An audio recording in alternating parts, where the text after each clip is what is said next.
Muy bien, ya estamos de vuelta en Galicia Opina. Seguimos debatiendo y analizando la actualidad de esta semana y para ello cuento con 4 profesionales de la comunicación y del periodismo. Está con nosotros María Méndez. Buenas noches, María. María Hola. Es periodista, ha sido durante muchos años, muchísimos años, la jefa de prensa de la Confederación de Empresarios de Galicia. Bienvenida, María. Gracias. Una noche más. Está con nosotros también José Manuel Vilachantres, periodista, también buen conocedor de los gabinetes de comunicación de la Administración, de los entresijos de la Administración. Buenas noches. Hola, a mi izquierda, Alberto Fernández, periodista con una dilatada experiencia y una trayectoria profesional en Televisión de Galicia. Buenas noches, Alberto, bienvenido. Muy buenas noches y muchas gracias. Y bienvenido también a Juan Soto, también periodista con una larga trayectoria en la prensa escrita. Muchas gracias por aceptar la invitación y bienvenido a Popular Televisión. Muchas gracias. Bien, comenzamos, si les parece, entramos ya en materia porque tenemos muchos temas que tratar. Comenzamos, si les parece, con la noticia del día. Ya es oficial, José María Castellano será el nuevo presidente ejecutivo de Nova Caixa Galicia Banco. El modelo de caja desaparece definitivamente para dar paso a este nuevo banco. Desde la dirección de la entidad afirman que Castellano traerá entre 500 y 600 millones de euros sin problemas. Otra cosa es saber si ese dinero será de empresarios gallegos o no. ¿Cuál es vuestra opinión? Juan, ¿es posible que ese capital realmente sea gallego en su totalidad? Hay quien dice en este momento que la galleguidad del capital o de este banco es secundaria. ¿Cuál es tu opinión? Pues probablemente no estoy muy enterado de cuestiones financieras, vaya eso por delante, pero la galleguidad del capital me parece raro que esté tan clara. Hoy he leído, pues, por ejemplo, que Amancio Ortega se desmarca de este proyecto. Leí esta noticia junto a otras que ensalzan la solvencia profesional de Castellano, que me parece que es indiscutible, y sus garantías, por ahora solamente verbales, de su captación de capitales que se cifran en cantidades económicas importantes, pero no, entiendo yo, en el origen de esos capitales. Quizá, si el nuevo banco, como parece evidente, se radica, como está radicado en Galicia, es un banco gallego, en el fondo, que procedan de Amancio Ortega o que procedan de los grandes industriales o empresarios aceituneros de Jaén, pues a lo mejor es lo que menos importancia tiene. ¿Compartes esa opinión tú también, Totalmente María? de acuerdo. De hecho, ya la última semana habíamos hablado que lo menos importante era de dónde procedía el capital. El paso trascendental es que por fin se ha salvado o solventado una situación compleja para 2 instituciones señeras en el sector financiero gallego, que evidentemente en estos momentos había sus dudas, no digo serias, pero sí había sus dudas con respecto a su, digamos, viabilidad o trayectoria futura, ¿no? Cierto era que si ahora no se da este paso podía someterse a una intervención pública y evidentemente entonces ahí ya no contaríamos ni siquiera ni con capital y tampoco evidentemente con propiedad gallega. Y en cualquier caso me parece que la intervención de Castellano y su reciente nombramiento y la reciente composición del Consejo de Administración no es fruto de casualidad, no es especulativa su presencia. Este señor llega a la presidencia porque evidentemente antes ha respaldado la posibilidad de captar unos recursos o de aportar unos fondos que evidentemente son los que establece el Banco de España. No se establece porque sí, sino porque hay un fondo que ha de establecerse, que está estimado unos 600 millones y que evidentemente... De los 2.600 que necesita, ¿no? Exactamente, pero que en cualquier caso es baladí pensar que un señor llega por la puerta y dice, oiga, yo tengo posibilidades de traer esta capital, nómbreme presidente. No, creo que detrás evidentemente hay toda una operación seria y matemática de que eso sí puede dar. Sí, yo creo que sí se va a dar. Alberto, sin embargo, el presidente de la Xunta, concretamente ayer en el Parlamento, pues defendía eso, la galeguidad de este nuevo banco, el hecho que la sede estaría aquí, y también le restaba un poco de importancia al tema de que el capital a lo mejor no fuera realmente gallego, o en todo caso mayoritariamente no lo fuera. ¿Tú crees que realmente al ciudadano, al empresario, que es quien hoy por hoy necesita de una entidad financiera que le facilite el crédito, le importa que el capital sea de aquí o sea japonés? Sí, bueno, quisiera decir que en la línea de lo de ayer dicho por el presidente Feijóo, hoy mismo en la rueda de prensa del Consejo se ratificaba o abundaba en ese mismo concepto, en esa misma idea. En la idea del origen y de la esencia o de la vinculación con Galicia. Yo es que también me pregunto a estas alturas si esa vinculación que ahora se produce por el hecho de estar por la entrada de un gallego con una gestión intachable en los mercados internacionales, un gallego que está en la cúspide de la gestión a nivel internacional, ahí no hay ninguna duda, pues si por esa razón va a seguir siendo una entidad gallega. También hablaba, por cierto, en las últimas horas el presidente Feijóo de que va a seguir siendo una entidad enraizada en Galicia, por lo tanto, por razones de carácter humano, por el origen de los gestores. Si hacer un paréntesis, tendrán que llegar a algún acuerdo, pues porque en cuanto al equipo directivo, y no pretendo más que hacer una relación subordinada, porque ahora ya hay un dirigente y antes había dos codirigentes, pero eso ya lo resolverán técnicamente. Bueno, parece que se mantienen, ¿no? Parece que se mantiene tanto... Sí, puede haber dos copresidentes, puede haber. Bueno, él sea consejero sí, pero como presidente ejecutivo realmente... Es él, está claro, es él, está claro. Ya. Es que si no, no aceptaría, vamos. E cambia o papel, claro. ademais, penso eu, do que tiñan antes os presidentes ao que pode ter agora un presidente executivo que está claro. Realmente antes, como estaban estructuradas as caixas, casi era un tema que se deixaba máis, digamos, na dirección xeral, ou no caso tras a fusión, dirección xeral e dirección xeral da Xunta, non?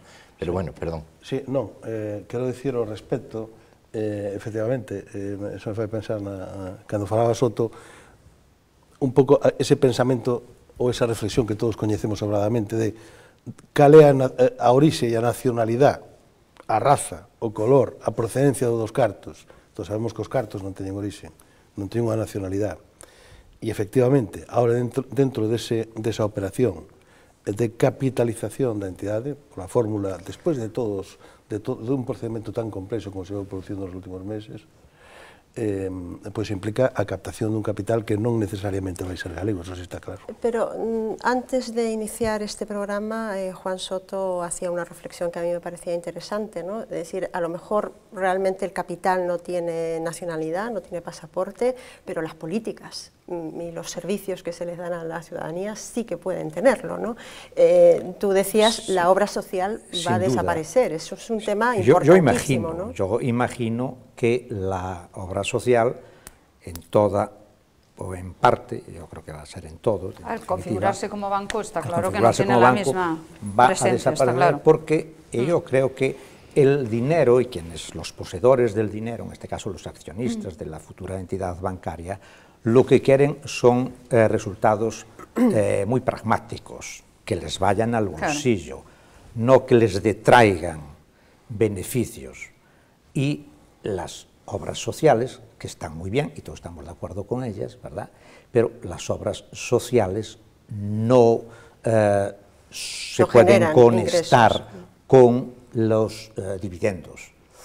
Bueno, era parte sustancial de las configuraciones de las antiguas cajas de ahorro, pero no de los bancos. Claro, las cajas de ahorro no podían tener beneficios, teóricamente no podían tener beneficios. Los bancos están obligados a tener beneficios. Bueno, pero también lo que decíamos, también tienen sus fundaciones, quiero decir, la fundación es otra entidad que, bueno, eso lo mantendrá. Yo creo que eso sí. En cualquier caso, yo solo quería hacer un pequeño apunte. Quiero decir que, efectivamente, pero estamos asistiendo en este momento a unha situación dunha mezcla de dúas naturalezas distintas, é dicir, todos estuvemos, os que seguimos de cerca este procedimento, estábamos pendientes, sí, primeiro dos detalles da fusión das caixas, despois dos componentes políticos da fusión das caixas, despois desa política errática o zigzagueante do goberno de Madrid, cando se conseguiu a fusión, veu toda a problemática de máis. E agora o anterior capítulo este era crear un banco o que dar traslado non do conxunto do negocio, senón do negocio inmobiliario, esa parte do negocio inmobiliario. Por iso eu me pregunto a estas alturas se efectivamente van coexistir as dúas entidades, o banco como locomotora de xestión e outra, xa que no nome, na denominación e todo o proceso de creación deste conxunto de caixas, pois que somos galegos de sempre, como no meu caso de Arense, Caixa Nova, que se fusiona con Caixa Vigo, en Caixa Nova, e que despois dese proceso se chega a fusión das dúas caixas, e ese momento no que se plantexa a posibilidad inicialmente de que un banco sea o instrumento de tirón, a locomotora do sistema. Eu a estas alturas, honestamente, non sei se desaparecerá. Hay un proceso que es inevitable, que el sistema financiero del futuro tiende a ir hacia una composición bancaria, no de las cajas. Las cajas tienden a desaparecer. Sí, tienen las horas contadas. Exactamente, eso es inevitable. Entonces, evidentemente, se acoge a una estructura, aparte de por 20.000 mecanismos que impone la fusión, se acoge a la estructura que va a ser clave en el nuevo sistema financiero. Perdón, e o que plantexa Alberto un pouco, pensa dicir se podía haber a dualidade, non, de banco e caixa, non? Non, eso ya está definitivamente descartable. Eso está definitivamente descartable. Pero creo que facer ver que hai un componente de proximidade de moitos galegos, confeso que entre eles, non? Donde a idea de caixa é unha idea distinta, é dicir, unha entidade que non ten como objetivo finalista o lucro, sino a prestación social. Pero, Alberto, eso casi es una idea romántica, ¿no? Pero romántica era Caixa Ourense. Sí, pero romántica era Caixa Ourense. Por eso está Caixa Ourense. Señores, me temo que la realidad, nos guste o no nos guste, la compartamos o no estemos de acuerdo o no, la realidad es que las cajas hoy han desaparecido en Galicia y tenemos un nuevo banco. Seguiremos seguramente hablando de este tema, pero ahora, si les parece, nos vamos a órdenes, porque los vecinos saltaron literalmente de la cama con la explosión el pasado domingo de una bomba que destruyó prácticamente la sede del Partido Popular. En poco más de un año son ya 10 los atentados, tanto a sedes de partidos políticos o a sedes de sindicatos. ¿Qué les parece este balance? ¿Cómo se para esta actividad frenética de los grupos independentistas? Hai responsables aos que corresponde o mantemento do servicio da seguridade do Estado, e responsables que parece que nos últimos anos, ou mellor dito, nos últimos tempos, nos últimos ciclos, están bastante relaxados, probablemente por circunstancias internas que teñen no seu partido. Estou falando do Goberno Central e do Partido Socialista. Por que está pasando isto? Está pasando porque hai, vamos a ver, que non quero mezclar no mesmo saco, que quede claro, os indignados, dito entre comillas, ou en letra cursiva para explicarlo, e un atentado desta naturaleza. Pero claro, estamos nunha situación, tampouco quero traer aquí a Bildu, porque efectivamente son outros... Hablaremos de Bildu luego. Alegro enormemente, porque é un tema moi interesante, é moi curioso tamén, e que creo que de alguma maneira enlaza con este. É dicir, por que hai esa disación? Hai unha disación, é dicir, eu estuve estes últimos días consultando pola web estructuras organizativas vinculadas con o nacionalismo radical, donde hasta se justifica este tipo de operacións. ¿Tú crees que entonces hai unha permisividade policial? Vamos a ver, máis que permisividade policial, eu teño o convencemento de que máis alá do traballo profesional que desenvolven os axentes, os membros, en calquera das súas escalas das forzas e corpos de seguridade do Estado, creo que hai indicacións desde un ámbito superior de que esas operacións non se leven a fin ou que se relaxe esa vixiancia. E iso a mí me parece un feito absolutamente peligroso para o conxunto da ciudadanía. Juan, ¿tú compartes esa opinión? Bueno, no la comparto. Desde luego que haya permisividad policial ante un acto de terrorismo como el de Ordes, de verdad, yo eso no lo acepto, tienes que perdonarme, pero no lo acepto. El terrorismo no exige, para empezar, no exige base social.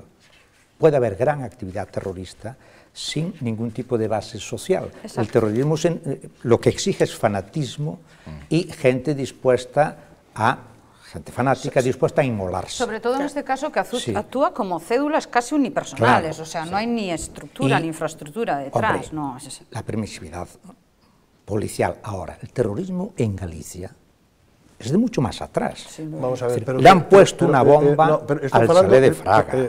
Han intentado matar a Franqueira. Sí, sí. Esto... Vivín de cerca.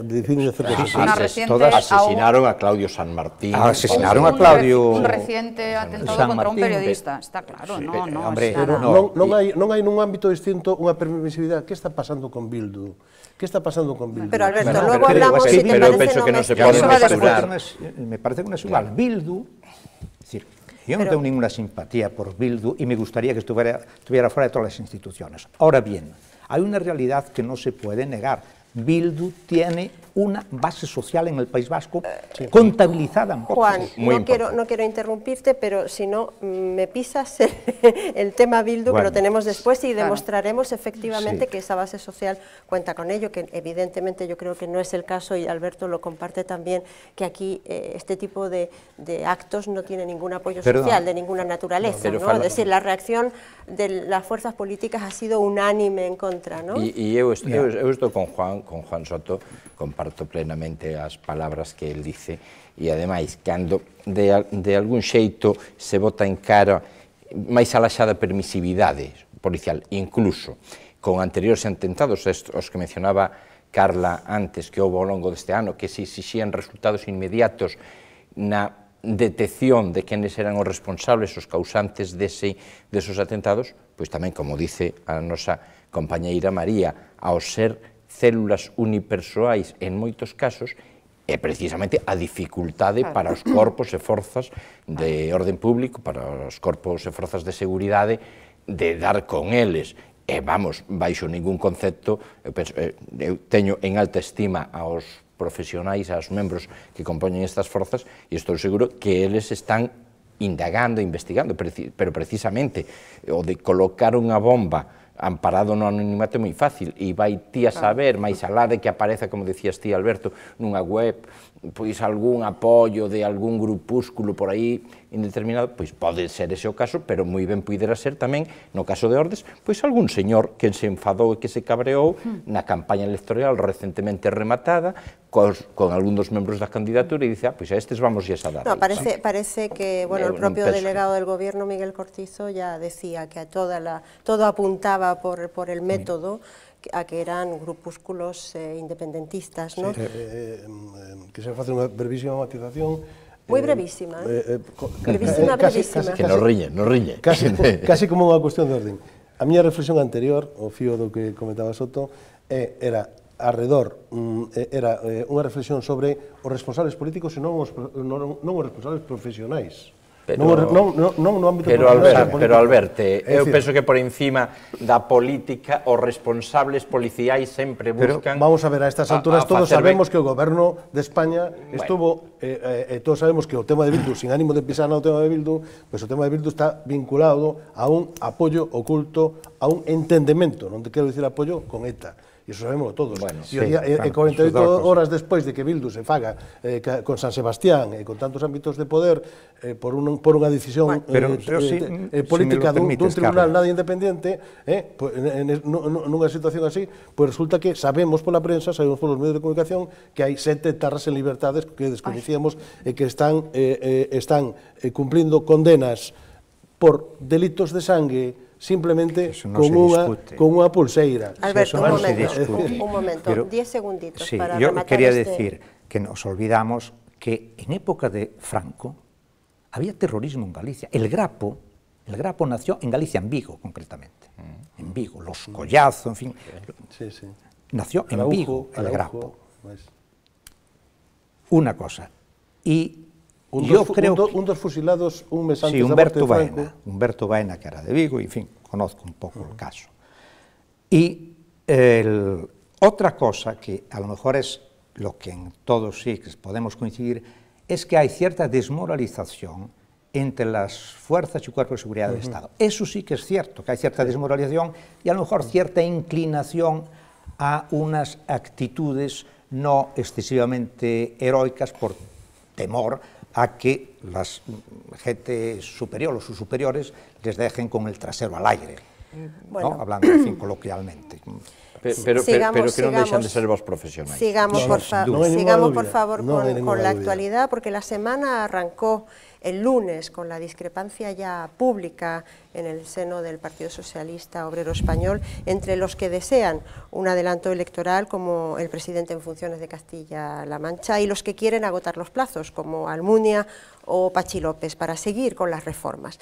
¿Creéis que Zapatero lo que está haciendo es ganar tiempo para que de alguna manera pues, los datos económicos del próximo trimestre, ¿no? de los datos de la EPA con respecto al paro les sean más favorables y entonces eso provoque una especie de un pequeño empujón a Rubalcaba? Vamos a ver, non hai... Perdón, solo que brevemente, non hai ninguna dúbida, objetivamente así, e está demostrado por la experiencia de que sería o escenario social sería máis axeitado en novembro, porque ainda se manteñen os datos de ocupación procedentes do período estacional do verán que no seu momento. E todos saben, e o propio Partido Socialista é o primeiro que analiza internamente e externamente eso, e nestas últimas horas escutábamos algún alto dirigente socialista que pedía xa abertamente a celebración de decisións de eleccións anticipadas, pero anticipadas para xa. Eu creo que a día de hoxe nin eles mesmos o saben, é dicir, o presidente, vamos, eu desde logo non xogo a ser futurólogo, eu non teño idea se son o 27 de novembro como publican algúns medios, sobre todo madrileños, algún deles moi afín ao PSOE, nin si pode ser en marzo. Pero, como digo, a miña impresión é que a día de hoxe, máis alá das declaracións do propio Zapatero, a principios desta semana acudiu a un pobo de Zamora, onde coincidiu co presidente de Castela León, con Herrera, e decía que non, que as eleccións iban a ser inamovibles. Unha cousa é que o diga e outra despois o que vai a suceder. Insisto, eu creo que non o sabe realmente. E, ademais, aí eu penso que se darán a hora, é el quen ten a potestade de convocar as eleccións, pero eu supoño que medirán todo o que vexan que pode ser, por un lado, intentar facer o mellor algunha cousa que el, despois de toda a mala xestión que se lle atribúe na crise, pois que poida servir para edulcorar algo a súa etapa como presidente, e despois tamén estará os propios intereses do candidato ahora, de Rubalcaba. Yo creo que tamén hai elementos externos, ¿no? Es decir, como casi siempre estamos un poco en manos de la actitud que puedan tener los nacionalistas, ¿no? Sobre todo el PNV y sobre todo y de CiU en cuanto a los presupuestos. Es decir, Urcullo ya decía... Eso va a ser el límite que imponga... Eso xa está decidido, xa está decidido. Os límites dunha minoría gobernante do Partido Socialista, que a situación real no mapa político español xa está marcada por esa pauta de limitación, é dicir, se hai desmarques claramente dos dous ámbitos nacionalistas, dos ámbitos nacionalistas que axudaban a aprobar os presupostos, incluso máis alá, aínda máis, do propio Partido Socialista en Cataluña, que xa está claramente desmarcado. Por lo tanto, este goberno e este partido no goberno está nunha situación de crisis, nunha situación absolutamente minoritaria desde o punto de vista parlamentario. Yo creo que, evidentemente, como dice Vila Chantres, yo creo que ni ellos mismos saben en estos momentos qué camino optarán. Lo que sí es cierto es que tiene que haber una autorreflexión y una autocrítica después de los resultados municipales en la cual se maneje como una posibilidad más el adelanto electoral. No obstante, yo entiendo que va a ser en otoño cuando realmente se valore lo que está ocurriendo. hay muchas materias, como estamos comentando, de gran trascendencia, que es la reforma del sistema financiero, la reforma de la negociación colectiva y sobre todo la aprobación de los presupuestos, que va a marcar un poco el momento en el que el Gobierno se encuentra de apoyos y de respaldos. No creo que a 5 meses vista nadie pueda afirmar que CiU y PNV no vayan a apoyar al Gobierno. O sea, me parece demasiado osado hacerlo, porque creo que políticamente, y además nos tienen más que acostumbrados a que se modifican las decisiones en 10 minutos. Entonces, creo que é que en este momento esa é a situación. Outra cosa é que cambien de posición política. Sí, María. No. Juan. Sí, estoy en línea general bastante de acuerdo con lo que se dijo aquí, pero hay que partir de algo que es mucho más obvio. Es decir, la legislatura está agotada. La diferencia entre noviembre y marzo, noviembre que sería, digamos, el agotamiento político y marzo que sería el agotamiento cronológico, ¿verdad?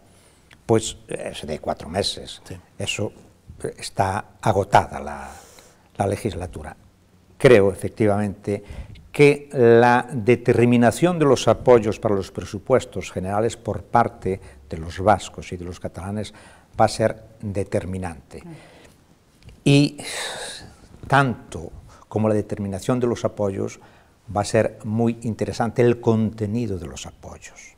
Y el contenido de los apoyos sí que puede condicionar de manera durísima la nueva legislatura. Eso sí que me parece muy grave, me parece peligroso y me parece hasta inquietante. Sí, las contrapartidas, ¿quieres decir? Sí, las contrapartidas. Las contrapartidas que puedan pedir tanto PNV como... O precio do apoyo. El precio de los apoyos de va a perdidos al condicionar. río. De todos xeitos, se me permites, solo 15 segundos, Carla, ben é certo que estamos falando dos presupostos, e eu mesmo aludía tamén a eles, ainda que non o dixera, pero implícitamente o deixaba intuir. Pero sabemos que tamén, ao ser a última legislatura, non sería necesario que contaran co apoio para a aprobación dos presupostos, porque os podían prorrogar, co cal podían seguir hasta marzo. Eu estou máis no que dice Juan, que realmente está agotada a legislatura, e eu, máis al lado que nos conte o señor Zapatero, que será sempre pensando no ben de España e demais, vai ser pensando no ben de conseguir... Si tú prorrogas unos presupuestos, estás abocado, entonces sí que estás abocado al fracaso. Si tú prorrogas unos presupuestos, ya estás abocado. Hombre, abocado al fracaso, María, máis abaixo do que eu penso, do que tocou nestas eleccións, pero ya no tienen esa franja que ahora sí tienen de meses, ahí ya no la tienen, porque ya la convocatoria es inminente. Que teñen tocado aí, o mellor influye máis o feito de que a CiU, parece ser que o que sí lle están facendo ver, é que non lle interesa favorecer que o PP consiga unha maioría absoluta para a próxima legislatura, porque eso é certo que lle daría forza a CiU, no hipotético caso de que PP gane as eleccións, pero gane con maioría simple, para conseguir, como decía ahora Juan e tú mesma, conseguir rendibilidade de cara á próxima legislatura. Eu penso que aí pode estar máis a clave.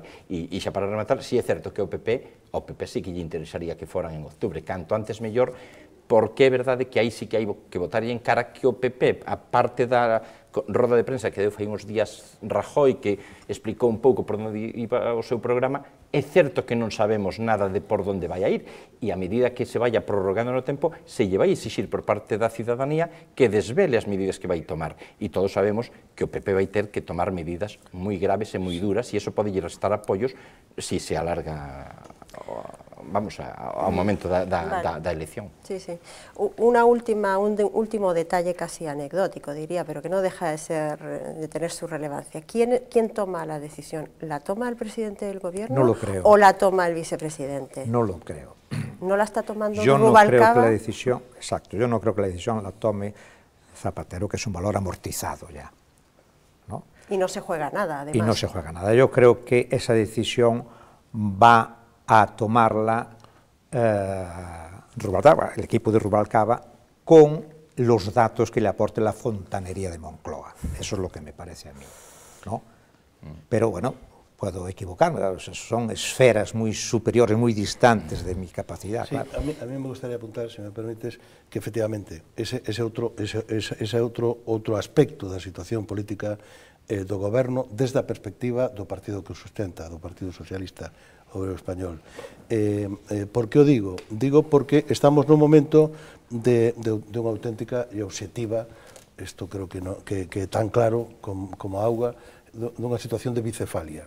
Unha bicefalia con un candidato que está integrado no goberno con ao menos tres funcións, bueno, vicepresidente, ministro do Interior, portavoz, en fin, un montón de competencias, tanto no Parlamento como no Poder Executivo, e, sin embargo, el terá antes ou despois que ir, para entendernos e por simplificar a expresión, contra Zapatero. Tendrá que ir contra Zapatero. Terá que ir contra Zapatero para rectificar e para vender un novo análisis político, para buscar novos argumentos de apoio político, se aquel vai ser o seguinte candidato á presidencia do goberno. E iso, como mínimo, perfila, dibuxa, remarca unha situación que eu creo que, se non se remedia, vai ser, por bicefálica, absolutamente esquizofrénica.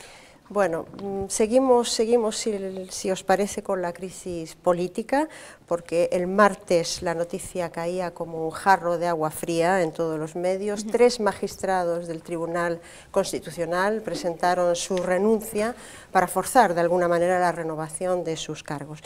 ¿Qué lectura hacéis de esto? ¿Es un pulso provocado por una anomalía administrativa, porque los cargos evidentemente estaban ya caducados, digamos, y necesitaban de su renovación, o realmente el tema es de otro cariz e incluso puede plantear la puesta en cuestión del papel del Tribunal Constitucional? Yo no entraría tanto a analizar, digamos, el comportamiento, la decisión que han tomado los miembros del tribunal, sino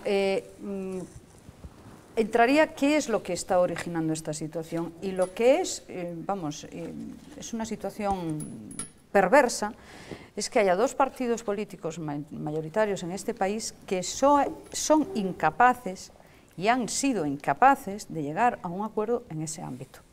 Quiero decir, yo entiendo que, digamos, los principios, no sé si ideológicos o los principios de fundamento de los partidos pueden hacerles llevar muchas veces a situaciones, digamos, de inflexibilidad.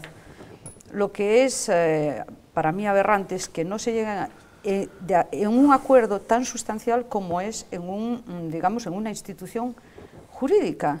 O sea, que quiero decir que, en teoría, es una cuestión de prestigio, es una cuestión de decir, bueno, realmente... De responsabilidad, exactamente. O sea, hay una institución que, por encima de todo, tiene que estar por encima de las diferencias y de las oportunidades políticas, que generalmente es eso, y, digamos, proyectar una cierta seriedad y una cierta, en fin, en su funcionamiento, ¿no?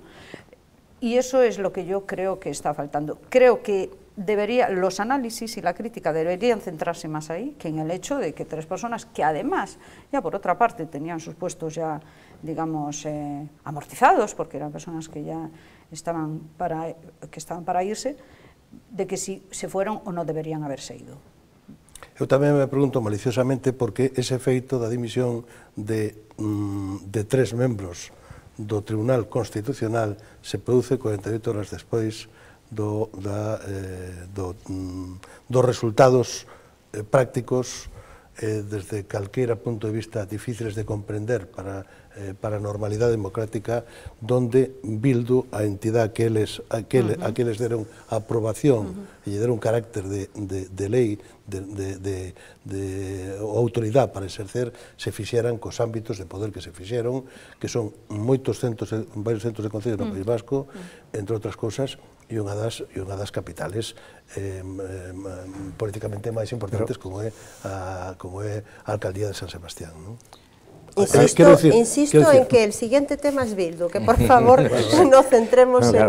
Bueno, no, pues entonces digo otra cosa. Entonces, si me permites... Puedes hablar del Estatuto de Cataluña, que también los ha puesto en una situación muy complicada. Bueno, dos de los dimisionarios, por lo menos uno de los dimisionarios, pero uno de ellos por lo menos, el vicepresidente, que más debe ser, se apellida Gay, pues este señor votó a favor de la legalización de Bildu. Sí.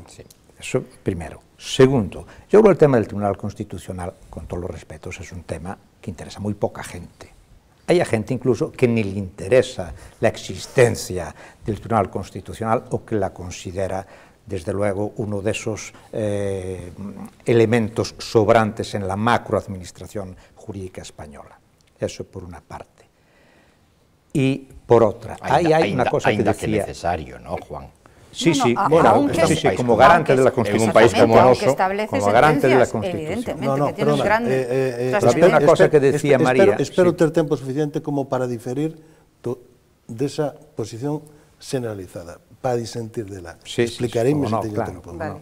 Pero una cosa que decía María, evidentemente, aquí hay una beta política tan determinante en la renovación, bueno, se ve desde los tiempos de doña Emilia Casas, de la que tuvimos que asistir a episodios, conste que es paisana mía, porque es de la provincia de Lugo, a la que tuvimos que asistir a algunos episodios bastante lamentables, pero claro, hay dos posiciones que son verdaderamente como agua y aceite, son absolutamente incompatibles y sobre todo irreductibles. Es decir, hay el veto al magistrado Enrique López, que no lo levanta el PSOE nunca. Quizá, en parte también, porque Enrique López ya significa... Enrique López debía dedicarse a la política, las cosas como son. Actúa más como político que como magistrado que está en la Audiencia Nacional ahora, ¿no? Mucho más. Sabemos en los medios que colabora, lo que dice, algunas de las cosas de las que dice, en fin. Y, por otra parte, es imposible, metafísicamente imposible, dirían los escolásticos,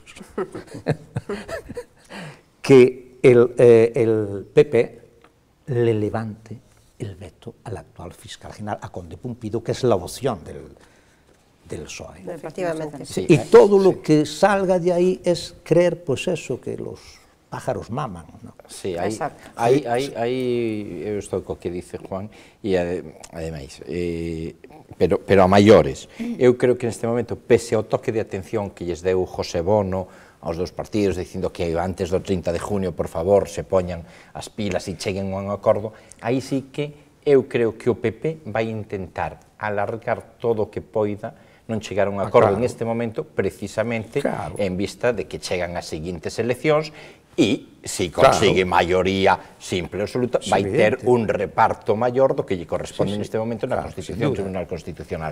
A parte de que o Tribunal Constitucional, que dixo que non sabemos se interesa ou non interesa, eu que se digo, non entendo que vayan tan lentos na resolución dos casos. A día de hoxe creo que teñen 356 casos pendentes de resolución. É unha cousa tremenda para un...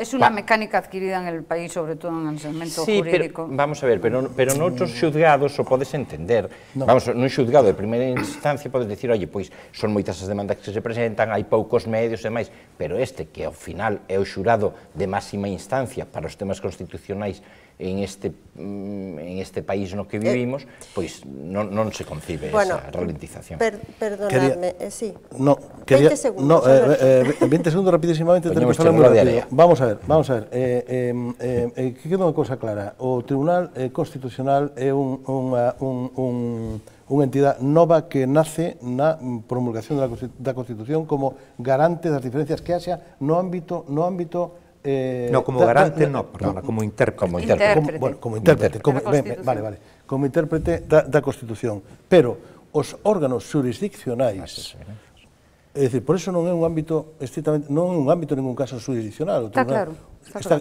O ámbito jurisdiccional que empeza nos tribunais de primeira instancia, que siguen as audiencias provinciais, nas territoriais, etc., os tribunais centrais, a Audiencia Nacional e demais, remata no Tribunal Supremo. Remata no Tribunal Supremo. Está claro. Cal é o problema?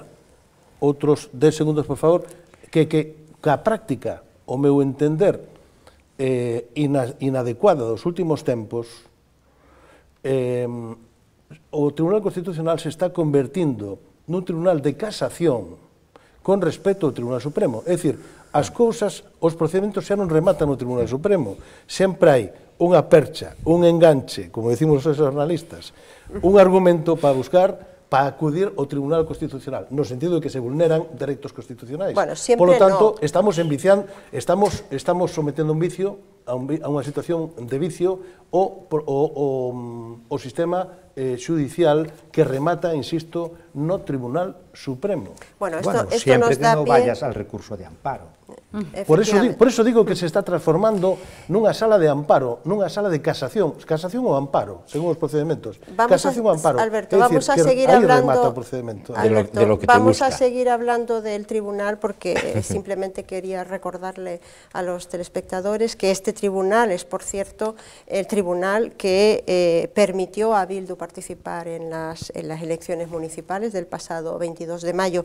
La formación nacionalista próxima a ETA, por decir un eufemismo, ¿no?, ha conseguido presidir el Parlamento de Guipúzcoa. Les recordamos que Bildu consiguió 118 alcaldes y más de 1.100 concejales en las pasadas elecciones, y que entre los objetivos prioritarios de esta formación están, por una parte, una solución definitiva para los presos de ETA y, por otra parte, la legalización de la suprimida, de la ilegalizada Sortu, que ilegalizó precisamente el Tribunal Supremo, ¿no?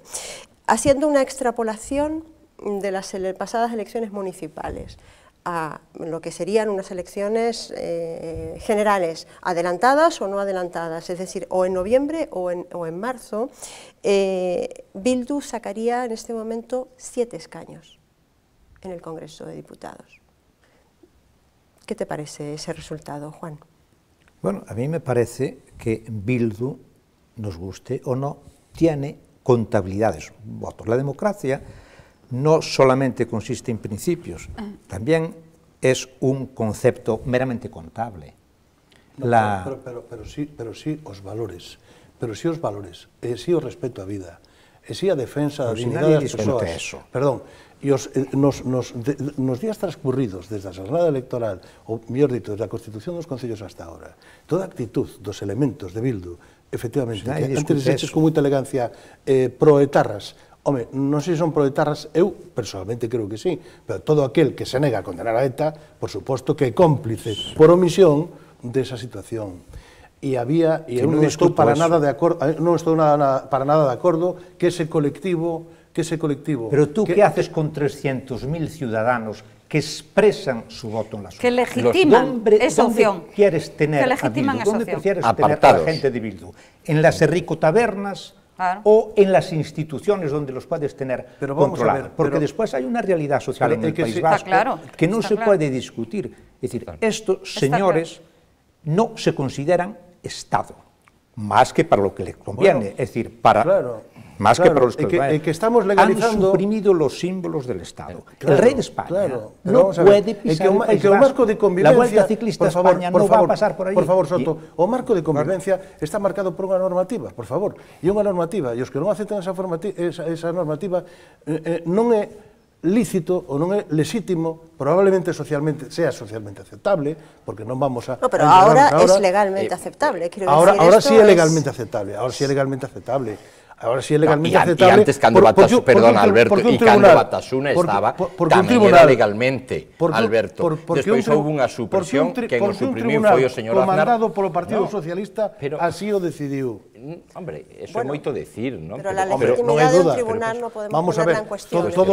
Ninguén fala no que no Supremo haxa conservadores e progresistas, independentemente de que esas concepcións, eu discrepo desas concepcións, pero eso é unha cuestión absolutamente secundaria, pero no tribunal todos, hasta os xornalistas, decimos, con respecto á votación, de que votou ou non votou, discernimos entre, no marco do Tribunal Constitucional, xueces progresistas e xueces conservadores. Pero mellor... É dicir, e iso que? O resultado dun consenso? Alberto. ¿Eso é un consenso parlamentario? No, por supuesto. Ese es el resultado de la traslación de los vectores políticos procedentes de las elecciones parlamentarias a una institución como es el Tribunal Constitucional. Pero estamos poniendo en dúbida a Montesquieu, estamos poniendo en dúbida o perfil do Estado. Por favor, a división de poderes, o executivo, legislativo e nadie discute todo eso. Executivo, legislativo e judicial. Es decir, negar a mí me parece absolutamente que tiene apoyo social.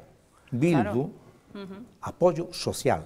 Y que está legal es como ponerse a la ley de la gravedad. A mí no me gusta nada la ley de la gravedad porque me gustaría mucho volar, pero no puedo ponerme a la ley de la gravedad. Juan, a ti ni al sistema métrico. A ti non te afecta a lei da gravedade porque te vemos estupendamente. Claro, Muchas gracias. Ni al sistema métrico decimal. Perdona que o cuestione por sacarlo por la vía da anécdota, a lei da gravedad afecta máis a uns que a outros en función do peso que teñan, eso, que nos miren a nosotros. Porque a forza de gravedad de 1,9 e a caída de 1,9 metros por segundo, como o principio da Mazá, é distinto para actualidad política. Pero decía Juan, que me parece que lle interrompimos un pouco a súa reflexión, non? No, yo me pongo en lo mismo. Primero, ¿qué declara mi antipatía intelectual y visceral y política, los tres géneros, hacia Bildu, hacia el terrorismo, por supuesto, y hacia cualquier abertzalismo? Eso vaya por delante. Ahora bien, yo tampoco le tengo simpatía a la comunión tradicionalista del requete navarro. Pero si ese partido se legaliza... Y de las Jons. Si ese partido se legaliza y obtiene apoyos sociales que le dan número de votos suficientes para tener representantes en las instituciones vascas, navarras y españolas en general, eso habrá que aceptarlo. Es evidente. Sí. Eso es el juego democrático, no hay más. Pero yo lo lamento, preferiría... Ahora tú me dices, pero tú preferirías que Bildu no estuviera en las instituciones. Evidentemente sí. A mí que Bildu se beneficie del erario no me gusta nada, naturalmente. Bueno, entonces, perdonadme un segundo, el problema no está ahora. El problema es anterior, quiero decir, el problema es quién permitió o cómo se produjo ese proceso en el que Bildu llegó a presentarse a las elecciones y a obtener estos candidatos. Ahí está el problema, es decir, si había suficientes razones para pensar que Bildu era de alguna manera vinculada absolutamente y había pruebas fehacientes de que estaba... Eso es otra cuestión. Ahí está el problema. Ahí está el problema. Está claro. Hasta ese momento era discutible. Un proceso de negociación política. Un proceso de negociación política do goberno de España. Bueno, eso é moito decir. Co entorno de ETA. Eso é moito decir. Hay una colisión entre el Supremo y el Constitucional, una colisión, y la legalización de Bildu, la rectificación, es decir, la derogación del Supremo a manos del Constitucional, entiendo yo que responde a lo que un señor como Mayor Oreja, por el que no siento tampoco ninguna simpatía, vaya esto por delante, anunció desde hace mucho tiempo.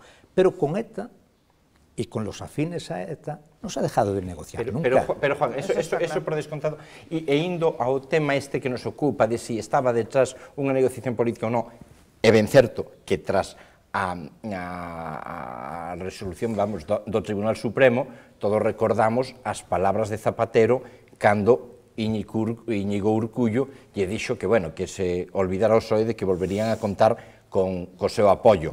E aí, evidentemente, eu creo que non estuvo nada hábil Zapatero dicindo, hombre, non te precipites, espera, ya veremos, hai que esperar a sentencia del Constitucional, que eu creo... Tuvo un acto fallido. É un acto fallido, pero eu non sei se son moi ingenuo, como antes falábamos do papel das caixas do romanticismo, pois o mellor tamén son romántico en isto, e eu quero pensar en que, inda que xa sabemos que os membros do Tribunal Constitucional, o que decíamos antes, son nomeados polos partidos políticos, eu tamén quero pensar, como falamos antes das forzas do público, na súa profesionalidade, e que o pensarán moi con fundamentos xurídicos. E ademais digo máis, eu aí sí que prefiro que estén nas institucións e que se lles vixile agora continuamente pois para ver se cometen algún desmán, algún desliz de apoio ao que é o terrorismo e entonces se actúe con todas as da lei. Que esa é outra, pero non por pecharlles. Estou con Juan, coa frase que dixo, mellor telos nas institucións e non nas Enrico Tabernas. Pero hai unha brecha importante que se ha abierto aí e yo reconozco que existe e que va a ser moi difícil de curar, que es la que se establece con las víctimas del terrorismo. Es una auténtica provocación, una auténtica afrenta e yo lo entiendo, entiendo su discurso. Pero as víctimas do terrorismo son 1000 mortos que 1000 persoas desaparecidas. en distintas circunstancias ao longo do tempo, naturalmente, pero 1000 persoas desaparecidas. Pero existen, As víctimas son, efectivamente, no ámbito organizativo, os que están máis cercanos. Pero, pregunto, nós estamos falando isto con toda a libertad desde Galicia. Vos creedes que nun debate de televisión, non nun país ou nunha comunidade de 3 millóns de habitantes, senón de 1,5 millón de habitantes, como ten o País Vasco, como ten Euskadi, se falaría con esta libertad de Bildu? Pero es la sociedad, la propia sociedad vasca la que tiene que ratificar o no que esas... Aí quería chegar.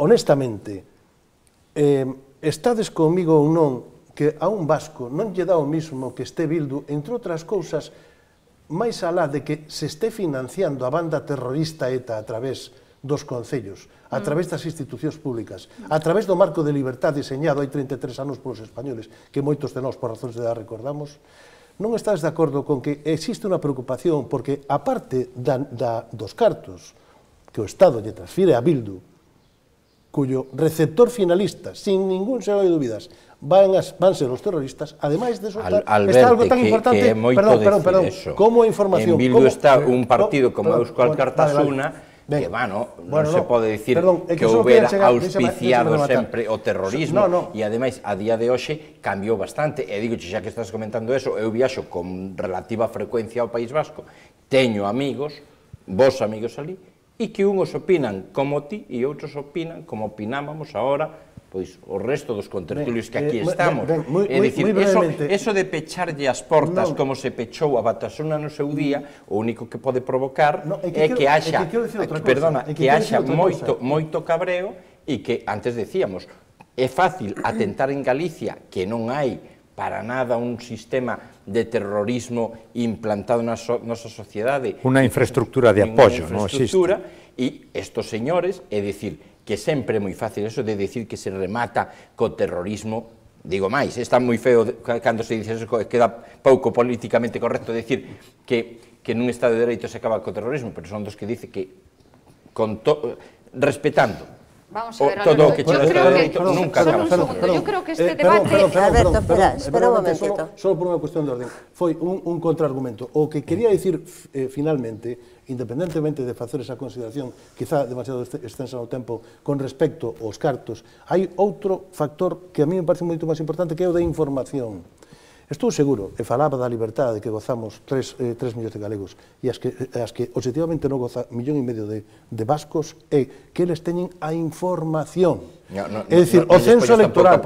Son 200, Non. Teñen acceso a toda a información. Onde está cada un, onde vive cada persona, teñen unha base de datos moi importante para ter controlada eso, que me parece é a onde quería chegar, moito máis grave de que debatimos o que querades con respecto aos fondos, as estructuras financieras, as axudas económicas, se repercuten ou non, outro día debatimos, como dice Juan, están dando razón. Pero quero dicir, pero o problema é a información. Teñen a información detallada de cada cidadán vasco.